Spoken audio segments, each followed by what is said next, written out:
I'll be honest with you. I wish when I was young, I wish I had gone to film school.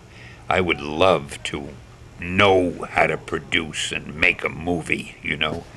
And I don't know that I'd want to be a director because I would love to be a director if you didn't have to spend so much time doing it. But when they do a big film, they could be away from home for 2 or 3 or 4 months, and it's being on the set every day.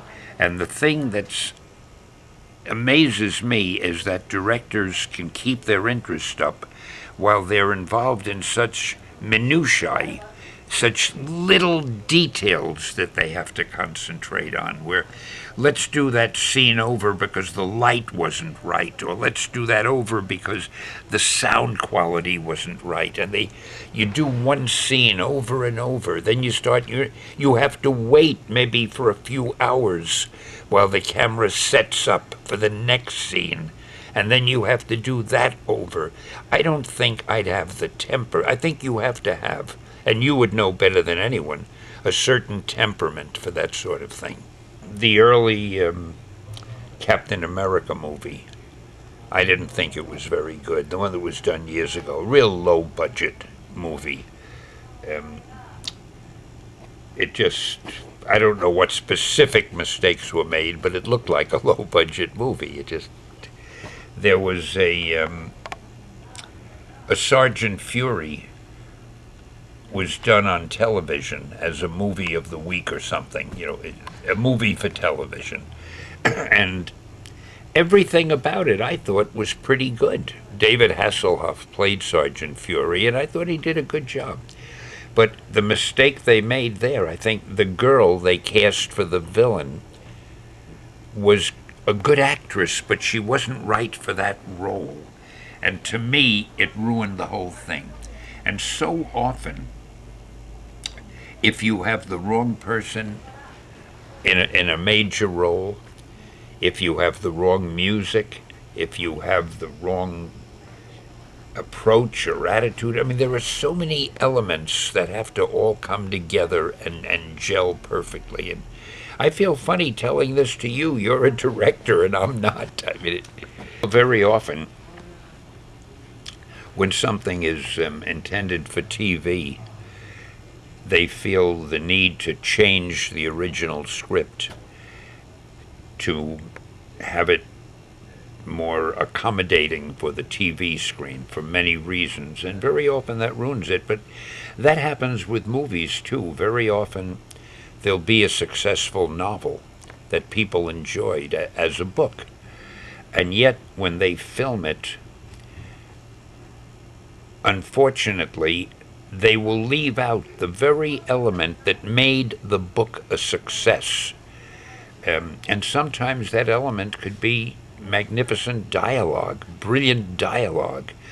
But most directors don't want their movie to consist of talking heads, as they call them.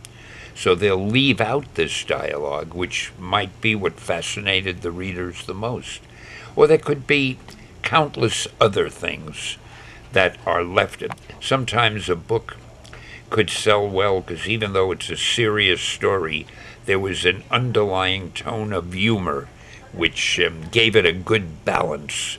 And the director just either has no sense of humor or didn't feel the humor belonged in that movie.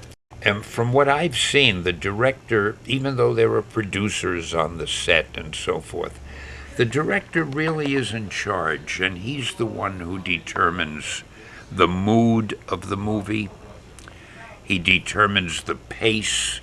He determines what to emphasize and what to minimize. I mean, it's all really in the hands of even though the script is written, it's still, the director still can make it go in many directions. He can give it a different mood, a different feeling. You do know I'm no great authority on directing, but I've been lucky because most of the people who've done the Marvel movies have been the top directors. And while I wasn't always on the set watching, I was on the set at least for a few hours doing my cameo in each movie. And I find the one thing that they seem to have in common is a great relationship with the actors, a great way to express themselves clearly and make the actor really understand the essence of a scene. And then they have the ability, after they've explained it, and they have confidence in their cast and in their crew, to sort of get out of the way and let it just happen normally and naturally. One director that has always impressed me is Sam Raimi, who obviously he directed the Spider-Man movies. He's the only director I know who actually wears a suit and tie on the set. So all the other people look like commandos, all the other members of the crew, in field jackets and jeans and so forth. And Sam looks like a visitor from the city who just dropped in. I asked him once, I said, how come you wear a suit? And he said his father had taught him, when you work with people, always show them respect, which it was an unusual thing to hear. I think Sam is really great.